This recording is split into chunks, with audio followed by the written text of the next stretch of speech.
नमस्कार दोस्तों, मैं हूं करिश्मा शर्मा और मेरे YouTube चैनल लीगल एजुकेशन में आपका स्वागत है। क्या आपको पता है कि कोर्ट में गीता पर ही हाथ रखकर कसम क्यों खिलाते थे, रामायण पर क्यों नहीं? तो इस बात की पूरी जानकारी के लिए वीडियो को लास्ट तक जरूर देखें। भगवान श्री राम ने जीवन में कभी झूठ का सहारा नहीं लिया। उनका जीवन एक आदर्श जीवन था, जबकि भगवान श्री कृष्ण ने युद्ध में विजय के लिए पूर्व से स्थापित आदर्श का अनिवार्य पालन नहीं किया, बल्कि विजय की प्राप्ति के लिए पूर्व निर्धारित आदर्शों का उल्लंघन किया। फिर क्या कारण है कि कोर्ट में गीता पर हाथ रखकर कसम खिलाते थे, रामायण पर नहीं?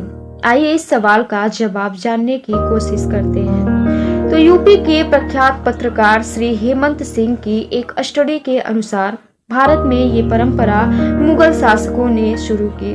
धार्मिक किताबों पर हाथ रख कर शपथ लेने की प्रथा शुरू की थी, क्योंकि मुगल शासक अपने लाभ के लिए झूठ बोलते थे, छल कपट करते थे, लेकिन वह इस बात पर विश्वास करते थे कि भारत के नागरिक अपने धर्म ग्रंथ पर हाथ रखकर यदि शपथ उठा ले तो फिर झूठ नहीं बोलते।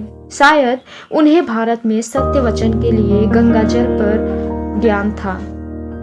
मुगलों और समकक्ष शासन काल तक गीता पर हाथ रखकर शपथ उठाने की प्रक्रिया एक दरबारी प्रथा थी। इसके लिए कोई कानून नहीं था, लेकिन अंग्रेजों ने इसे कानूनी जामा पहना दिया और इंडियन ओथ एक्ट 1873 पास किया और सभी अदालतों में लागू कर दिया गया था।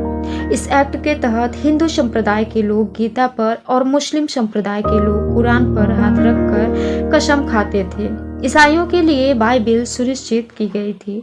अदालत में कसम खाने की यह प्रथा स्वतंत्र भारत में 1957 तक कुछ शाही युग की अदालतों जैसे बॉम्बे हाई कोर्ट में नॉन हिंदू और नॉन मुस्लिम के लिए उनकी पवित्र किताब पर हाथ रखकर कसम खाने की प्रथा चालू थी। भारत में किताबों पर हाथ रखकर कसम खाने की यह प्रथा 1969 में समाप्त हुई, जब लॉ कमीशन ने अपनी 28वीं रिपोर्ट सौंपी तो देश में भारतीय ओथ अधिनियम 1873 में सुधार का सुझाव दिया गया। इस प्रकार पूरे देश में एक समान शपथ कानून लागू कर दिया गया है। इस कानून के पास होने से भारत की अदालतों में शपथ लेने की प्रथा के स्वरूप में बदलाव किया गया है और अब शपथ सिर्फ एक सर्वशक्तिमान भगवान के नाम पर दिलाई जाती है, अर्थात अब शपथ को सेक्युलर बना दिया गया है। हिंदू, मुस्लिम, सिख, पारसी और ईसाई के लिए अब अलग अलग किताबों और शपथों को बंद कर दिया गया है। अब सभी के लिए इस प्रकार की शपथ है। I do swear in the name of God, solemnly affirm that what I shall state shall be the truth, the whole truth and nothing but the truth। मैं ईश्वर के नाम पर कसम खाता हूँ, ईमानदारी से पुष्टि करता हूँ कि मैं जो कहूँगा वह सत्य, संपूर्ण सत्य और सत्य के अलावा कुछ भी नहीं कहूँगा। यहाँ पर यह बताना जरूरी है कि नए ओथ एक्ट 1969 में भी यह भी प्रावधान है कि यदि गवाह 12 साल से कम उम्र का है तो उसे किसी प्रकार की शपथ नहीं लेनी होगी, क्योंकि ऐसा माना जाता है कि बच्चे स्वयं भगवान का रूप होते हैं। वर्तमान में कोर्ट में 2 प्रकार की शपथ ली जाती है। पहला जज के सामने मौखिक रूप से और दूसरा शपथ पत्र पेश करके। अगर कोई व्यक्ति शपथ लेने के बाद झूठ बोलता है तो भारतीय दंड संहिता की धारा 193 के तहत यह अपराध है और इस अपराध के लिए 7 साल तक की सजा दी जाएगी। इतना ही नहीं, इस धारा में यह प्रावधान है कि जो कोई भी गवाह किसी न्यायिक कार्यवाही के किसी मामले में झूठा प्रमाण या साक्ष्य देगा या किसी न्यायिक कार्यवाही के किसी प्रक्रम में उपयोग किए जाने हेतु झूठा साक्ष्य बनाएगा तो उसे 7 वर्ष के कारावास और जुर्माने से भी दंडित किया जाएगा।